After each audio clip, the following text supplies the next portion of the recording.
Can everyone see the screen there? I'm sharing my screen. Yes, okay, great. And we'll start the recording right now as well. Thank you.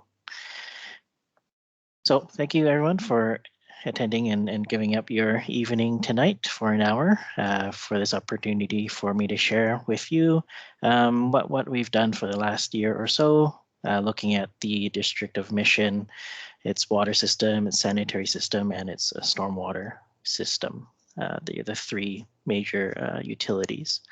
So my name is Clive Leung. I'm a professional engineer with 12 years of experience. I'm based out of Vancouver and work for a company called WSP Canada, which is a multinational company.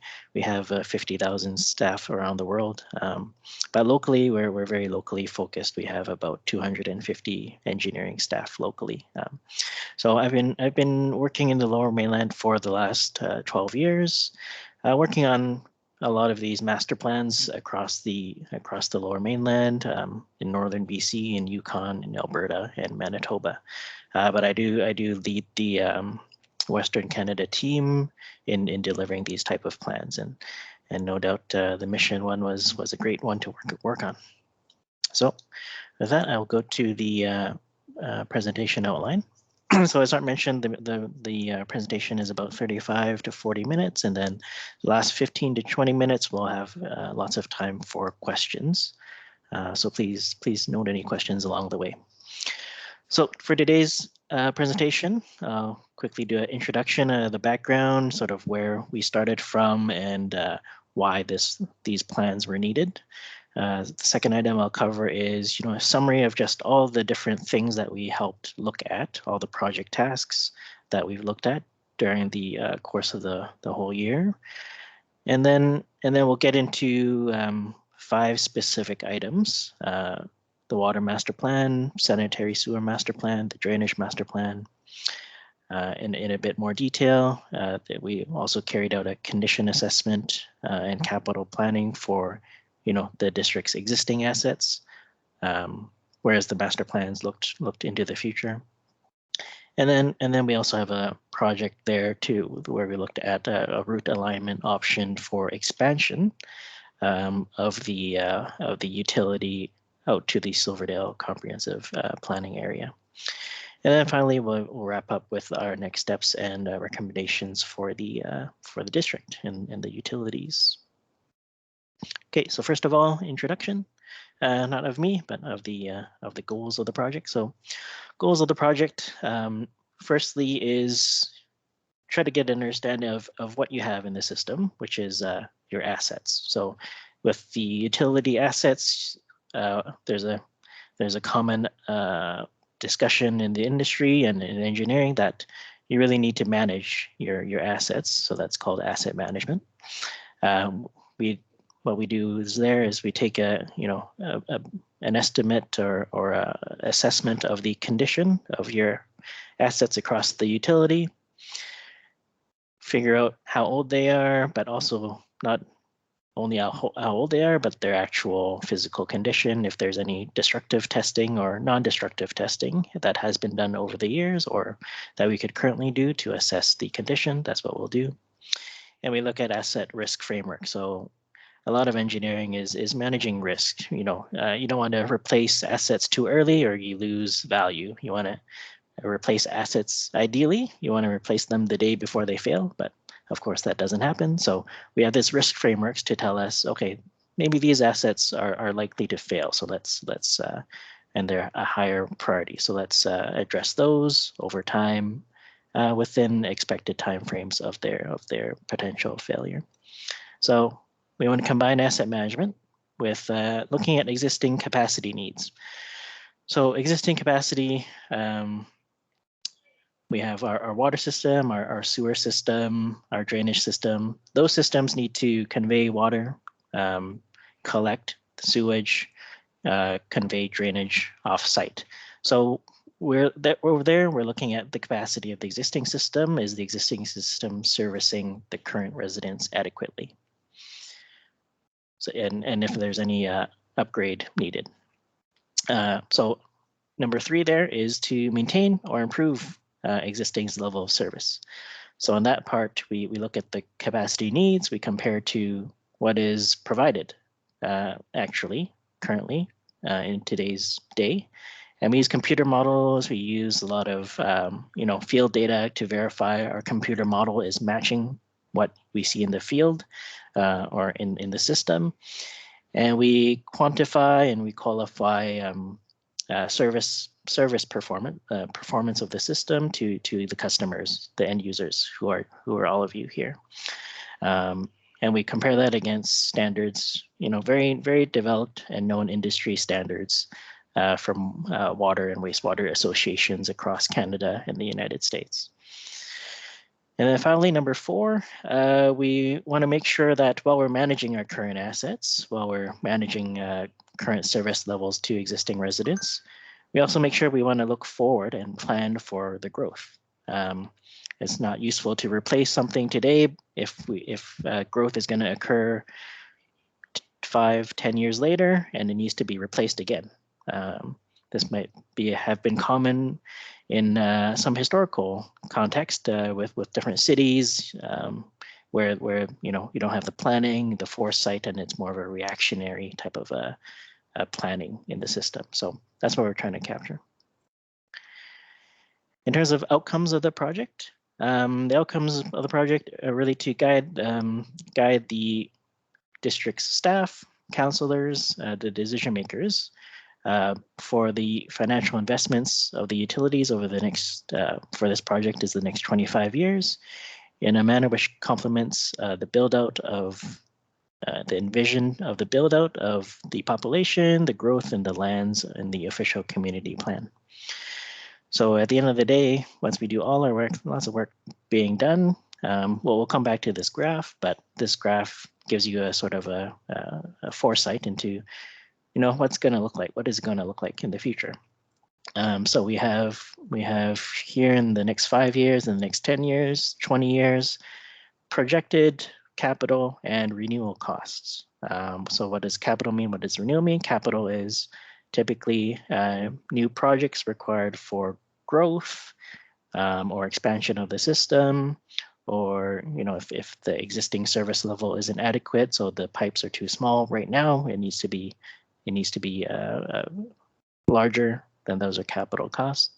And renewal costs are those assets that are in the ground already, that have been there for 50 years, 60 years. They're getting old and we want to replace them before they catastrophically fail, or we're more prudently making sure that we have enough money. So in case they do, then that's the recuperation cost. So you'll see numbers are a bit different for water, sanitary, and drainage. We'll get into that in part of this presentation. And then finally, just the background. I think I mentioned some of this already, but take a step back. So we're looking at the current service population of 40,000, approximately for that 40,000 population in the district of Mission.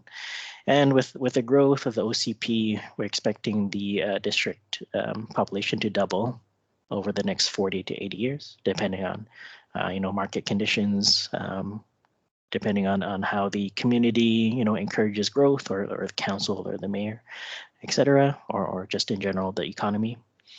And we do have a large population of growth envisioned in the Cedar Valley areas, the Silverdale area, and also the waterfront areas that's considered. So all the plans known to date, we have that reflected in the computer modeling and the projections. And then just to note that, prior to our involvement, the city has already been working diligently to plan for a lot of this growth, and it has helped us, easily, come into and assist the district staff with our work. So, city or district. So district staff have closely worked with developers and engineers over the years, working very hard, and we see that as well. Their thought process is very good, and they've helped us, convey that to us. Of course, there was a new sanitary river crossing works that have been recently completed within the district to connect the request, connect the district emission to the James wastewater treatment plant across the river. And that is in preparation for the growth as well. And then the city or district has been looking into water use reduction opportunities, knowing that there are limitations to the water supply through the Abbotsford and Mission Water Sewer Commission. So there is increased public education and reviewing water metering strategies, looking at water audits at different locations of the district. So the new infrastructure we found is needed, but there is also some aging infrastructure which will need to be replaced, as there are some significant amount of infrastructure constructed in the 70s and early 80s.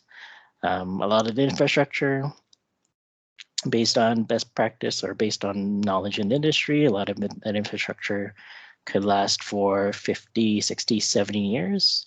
And I think and that's the time frame where we see a lot of those renewals coming up towards the end of our program that we've reviewed. Okay, so next slide is to discuss all the project tasks.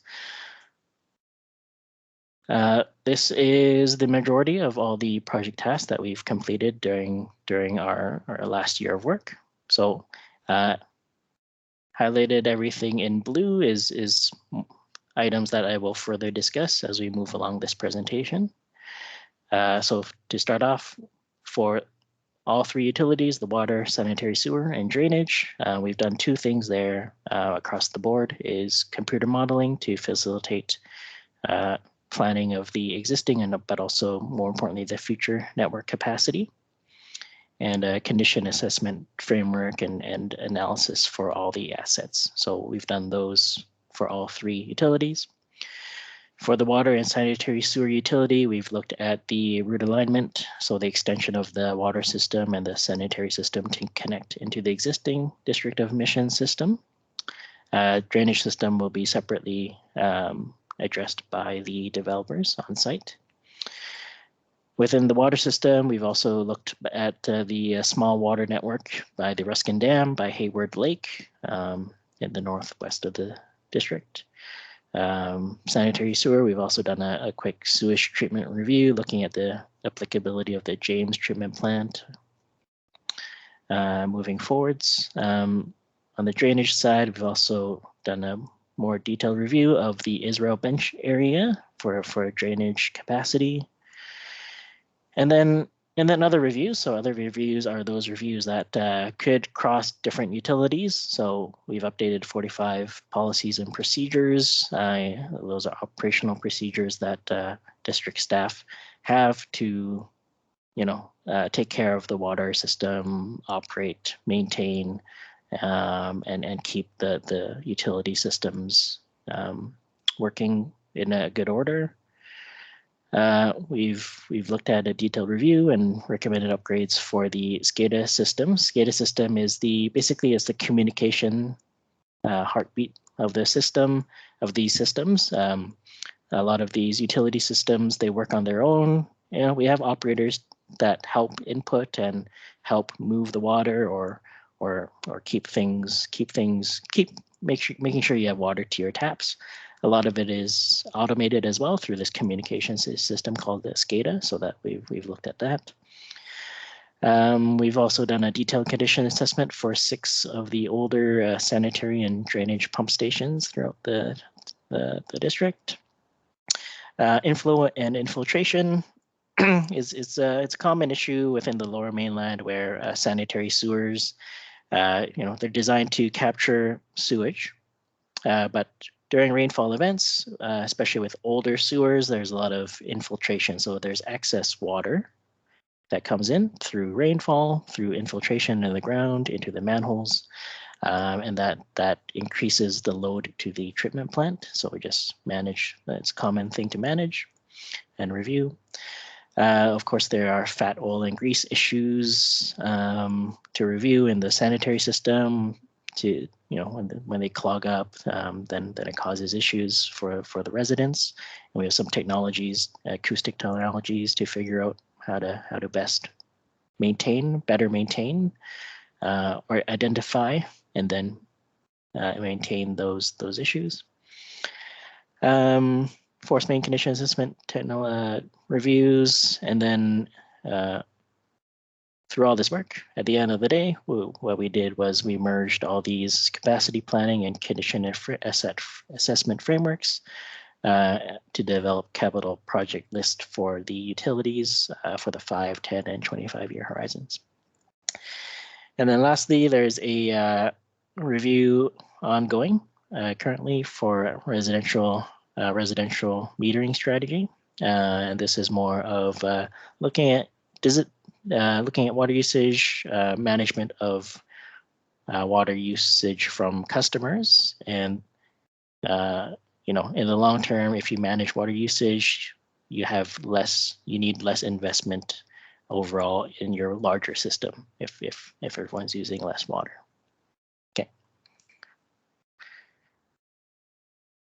Okay, so we'll go into the first large item here. So with the water master plan, we looked at existing issues and concerns in the water utility.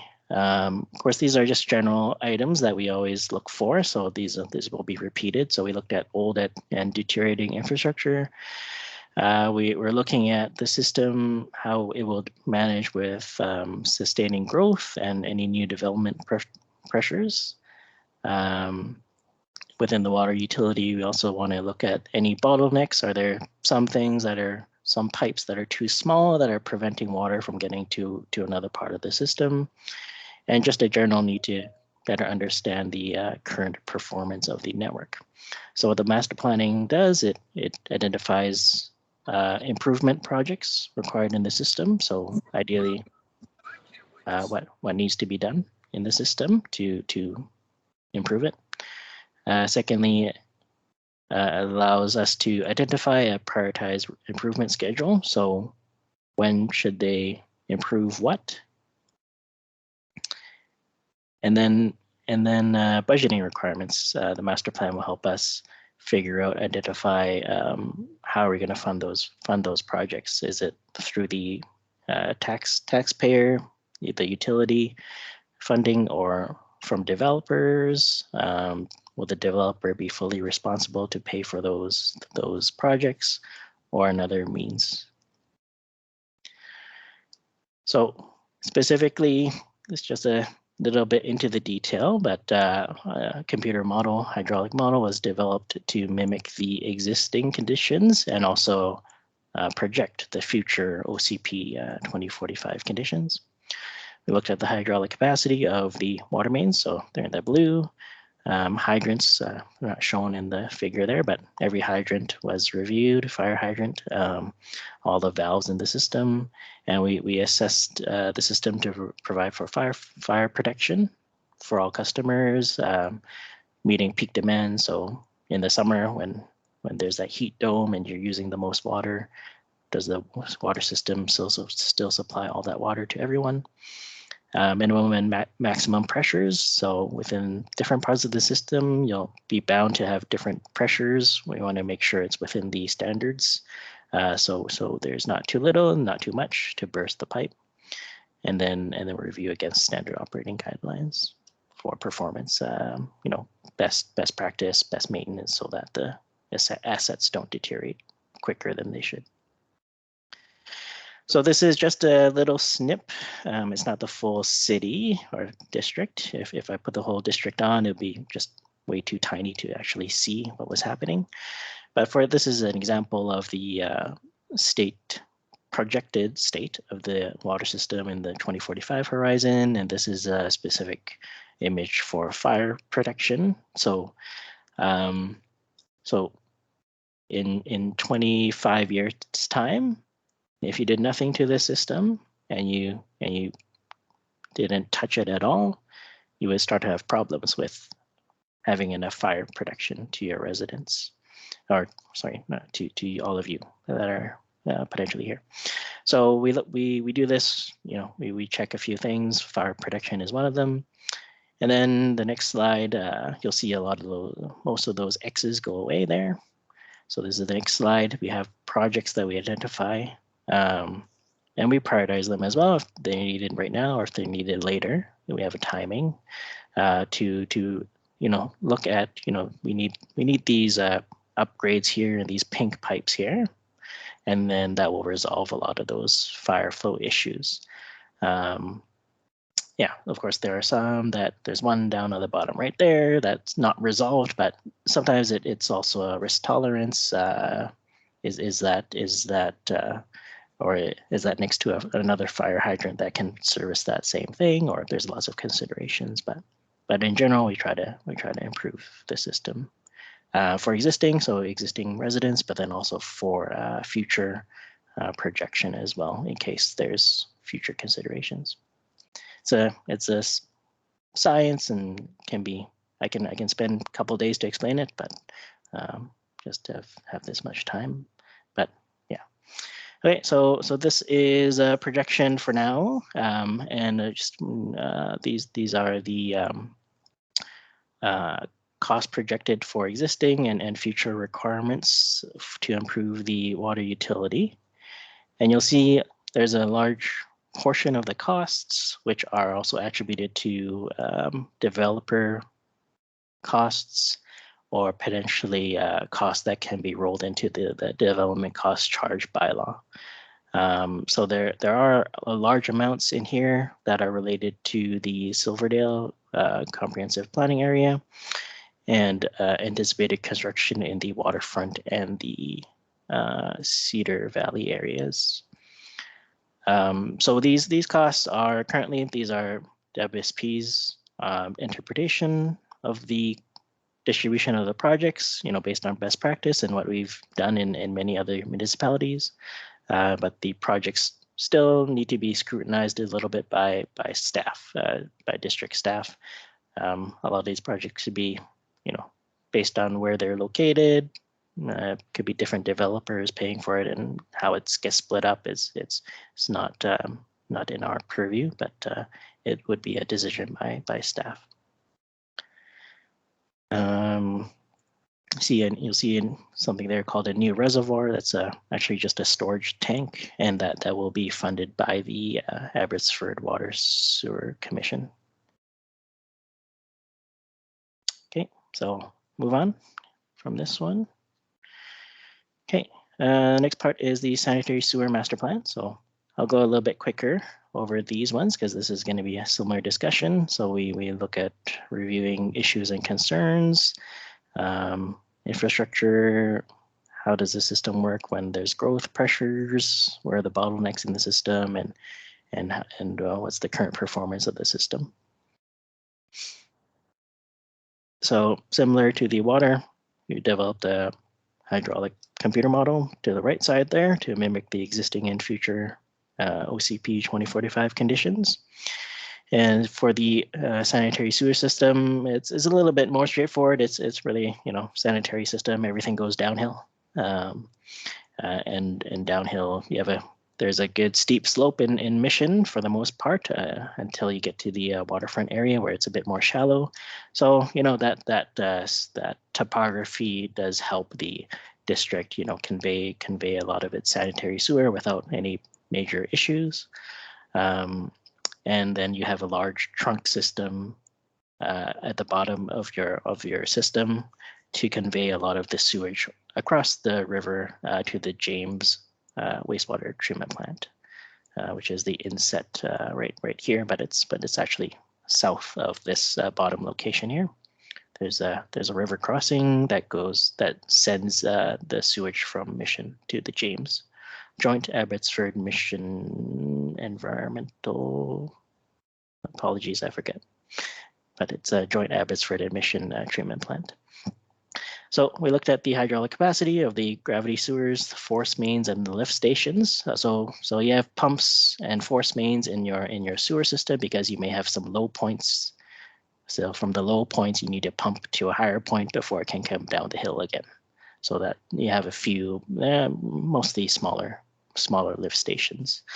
So they're assessed to convey peak wet weather flows. So that's when everyone theoretically is using the most sewage. There's a way to calculate that in the engineering point of view. What's the conservative estimate for roughly when a lot of flow could happen, and also during a rainfall event, again, when there's a little bit of that inflow and infiltration occurring, that will sort of build up the sewage in your system.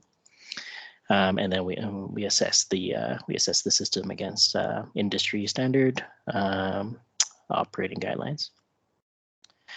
Okay, so this is another simple inset of the entire district again. So within the sanitary sewer system, we're looking at, for example, here gravity sewer pipes, how full they are. Are they getting too full and they could back up? So we have industry standard conditions to assess these gravity sewers. So for the most part, you can see on the topography, the higher parts of the district, there's no problems at all. But then when it gets to the lower parts of the district, there's a bit of I wouldn't say concerns, but things, items that could be addressed better to meet the industry standard a bit better and provide a bit more conveyance or collection of the sewer for the district of Squamish. So that's for the 2045 horizon, and then we have all our projects identified to perform some upgrades. We want to improve the system. We want to make sure that the system can potentially run smoothly, or we do want the system to run smoothly during a peak event, and we have upgrades identified for capacity-based improvements through the model. And then this is the summary for the next 25 years for again the total project amount, and then the cost attributed to that could be attributed to developer cost or development cost charge bylaw. So if you remember the water numbers, these look a little bit lower, and that's because gravity sewer or sanitary system is usually a lot more straightforward and easy when you have a good topography in your system. So yeah, so that's summary there. We'll have some more slides to just summarize everything later. Drainage. Okay, so similarly here. Reviewing the issues and concerns. One item that's different with drainage system is planning for climate change and the future impacts of rainfall patterns. And unfortunately, we saw that very recently in the city of Abbotsford and a little bit area in Mission. But yeah, climate change does have is having a major impact on the drainage systems, and we're seeing across Western Canada, even when the drainage systems were designed properly, the impact of climate change on rainfall and the runoff events and the results have provided or let us see some deficiencies that we don't expect or we haven't planned for. But with I guess drainage is also dependent on it's like the water and sanitary system. There's a risk tolerance. You can design the system to be drain flood proof for 1,000 years, but that could cost a lot of money, and we have currently some best practices to say what the best investment currently is, and we've gone with that approach for now. So again, developing a hydraulic model, computer model to mimic the existing and future OCP conditions. Review the hydraulic capacity of the minor and major systems, which means the pipe systems, and then the pipe systems is the minor system, major system is the overland systems and the rivers. were assessed to convey peak flows from design storm events against standard operating guidelines with a goal to minimize flooding. So this is just a quick example of some assessments, and this is a future drainage system under the projected 10-year storm event, where we notice some surcharge manholes and some potentially flooded manholes, like in a little inset in the city. So yeah, and then we have some projects there to resolve those flooded areas within the urban area. Okay, so on the drainage system, these are the costs. You'll see that they're a bit lower as well, and that's because there wasn't too many flooding issues. That I guess that last screen is probably the most condensed area with more of those issues. Yeah, but then we can also see that there's a good portion of those upgrades that would be funded by a developer or DCC. Okay, moving on, condition assessment and capital planning. So we looked at the 3 utilities. So the history of asset management in the city, the many cities are currently commissioning asset management plans to determine renewal planning in the cities. And again, as I mentioned before, it's important to have these asset management plans to determine the cost of replacement in the future. So city has been doing some work on that to date. So right now, replacements are coordinated along with road repair projects as they come up, and age-based renewal is considered. So when they're really old, then the city's proactively replacing them when road projects come up. And asset management has been on the mind of district staff, and asset management plans are starting to be developed in the background. Just on the right side there, on the inset there, is a typical type of a chart that shows what a lot of cities are experiencing based on if we look at the asset renewal based on age. A lot of cities are behind the 8 ball, so to say. There's an infrastructure report card developed by the Canadian government that shows the grade of the infrastructure in a lot of cities, and a lot of cities have some poor marks because a lot of these old assets have not been replaced. So this is a very common picture for many utilities. But this is just based on age. So this is sort of saying that we've installed a iron or steel water main in the ground 40 years ago. We think it's gonna burst in 75 years. So in 20 years, it needs to be replaced. Or within a lot of cities in Canada, maybe a lot of those have come up already and they still haven't been replaced, but they're actually still working. So which tells us maybe the age-based renewal is not the best way to go. So best practices do dictate us to add some additional factors that can be incorporated to a risk framework to develop that risk tolerance for every different city. So we determine the asset renewals not only based on age, but the risk and the criticality of the assets considered. So the approach that we've taken for the district admission was to incorporate some industry standard condition and risk framework practices to discuss the criticality of asset replacement on several more factors. So with risk, we have probability of failure and consequence of failure. With probability of failure, of course, asset age comes into play, but also we have a lot of documentation that pipe material takes its impact. So a good pipe material will last longer. It is based on age as well, but we know that the failure can be either more abrupt or can extend a bit longer on that age. With soil aggressiveness, that's also where you place the pipe. If there's a high water table, there's a lot of interaction of the water between the pipe material that can also increase the rate of deterioration.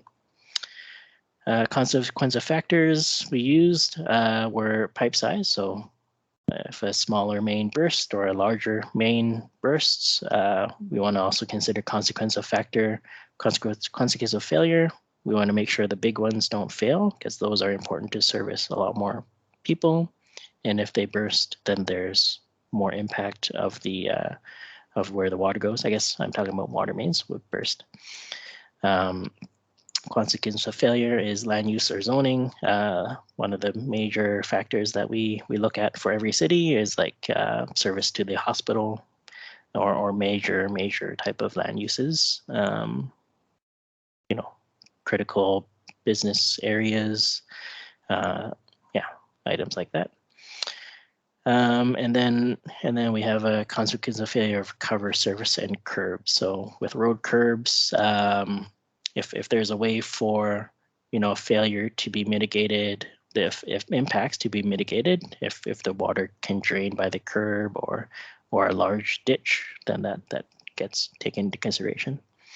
So it's all a computer exercise, lots of fancy calculations and checks against a lot of factors. We categorize and rank different assets based on their risk.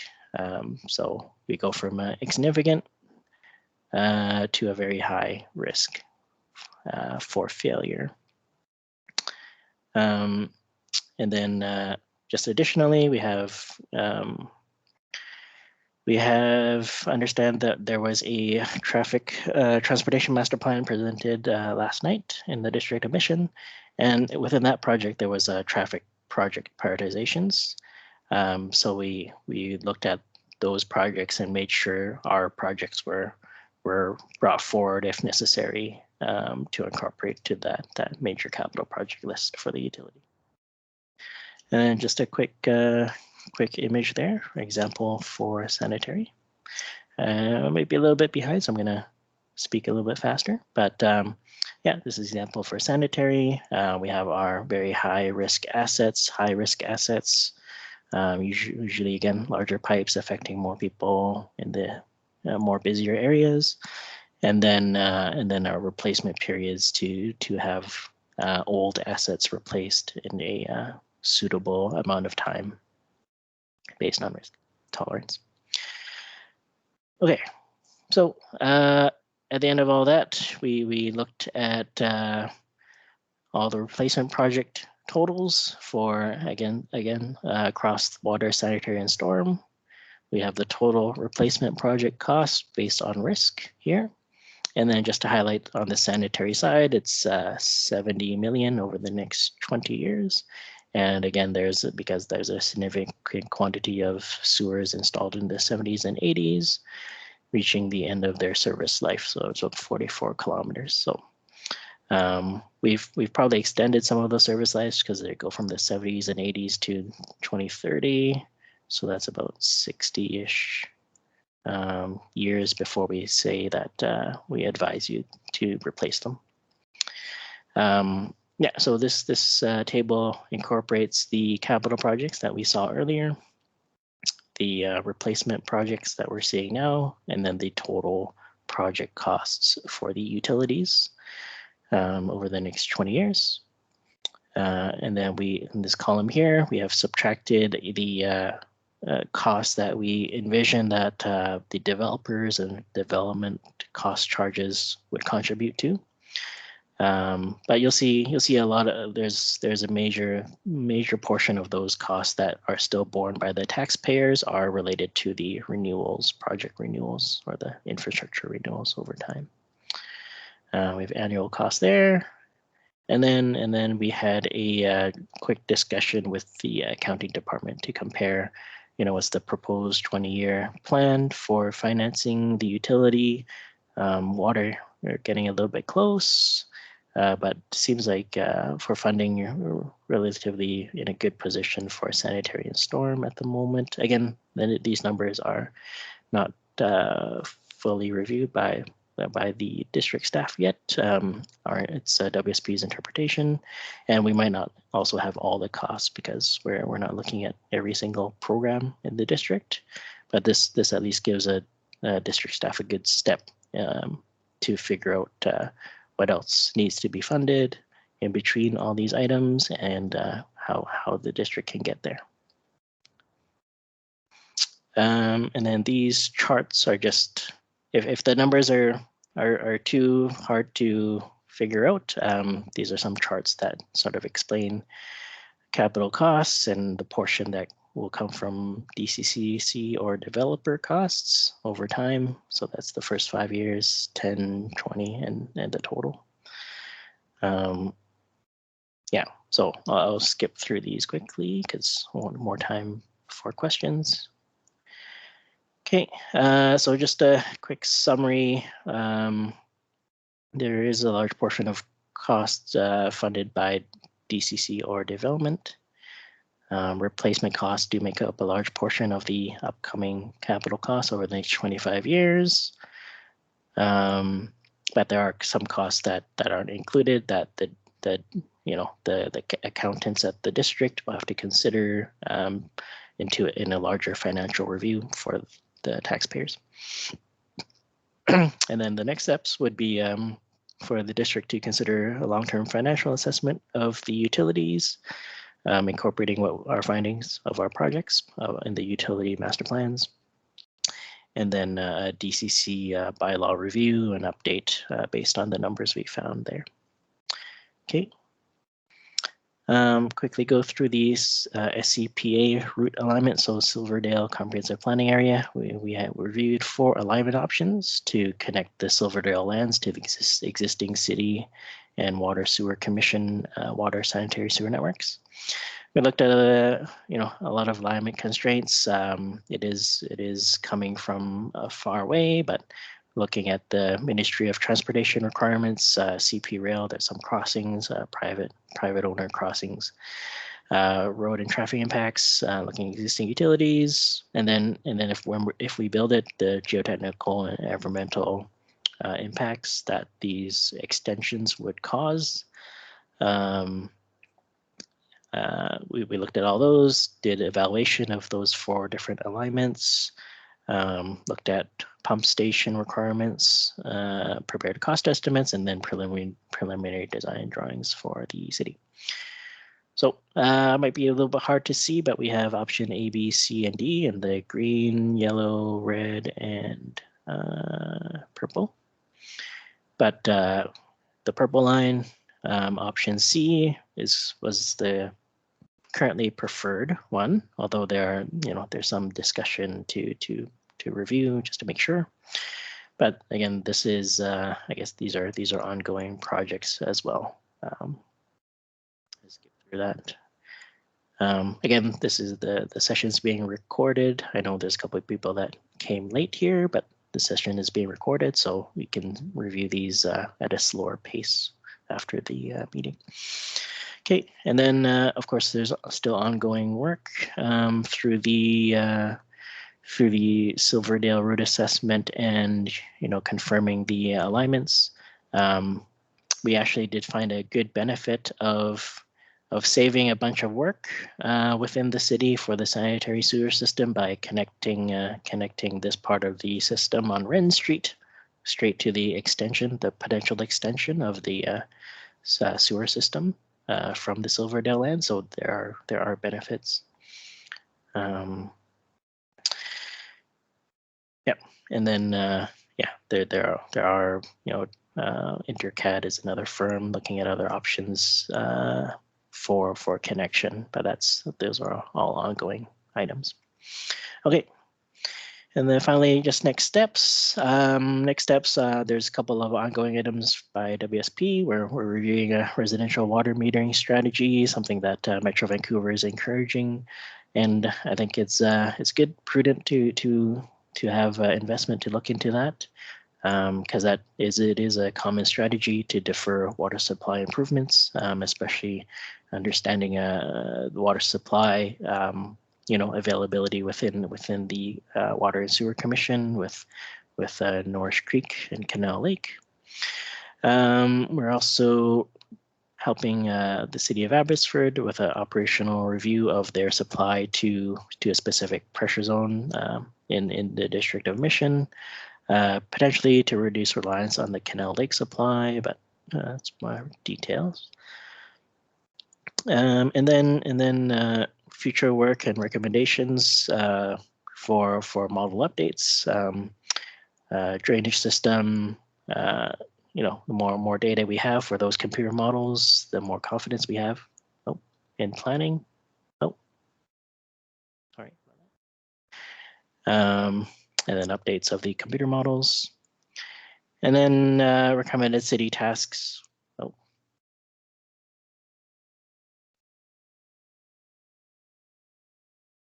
I lost my screen there. Sorry about that. Okay, I'm just gonna present here. So future work and regulations, construct projects as listed in the utility master plans, development of asset management plans, DCC bylaw review and update, as mentioned, the long-term financial assessment for the utilities, water rates review that will come about because of all the costs associated with maintaining the utility, replacement costs, and assets. And then determining a residential water metering strategy and potential impact on water rates. And that is it. Okay. Apologies for rushing a little bit at the end there, but I did want to make sure we had enough time for questions here.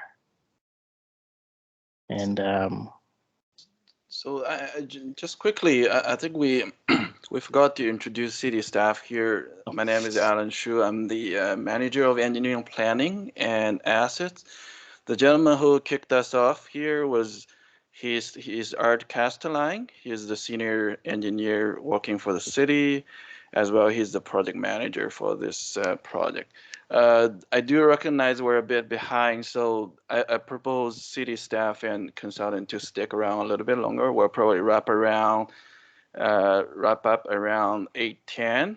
So if for whatever reason you have to leave at 8 o'clock, you're very welcome to submit your questions at engagemission.ca. There's a UMP website. At the bottom of the page, you can submit your questions to us, and we're very happy to receive any if you didn't get a chance to ask today. Yeah, and then so in terms of questions, feel free. I guess we're still recording, but feel free to you can unmute your microphones. I think we've muted you, but you can feel free to unmute your microphones to ask the questions. I've also turned on the chat there if you prefer to type into the chat any questions. And happy to answer any questions. Clive, people might feel more comfortable if they're not recorded, so maybe you can turn the recording off now. Sure, yeah. Sure, we can do that.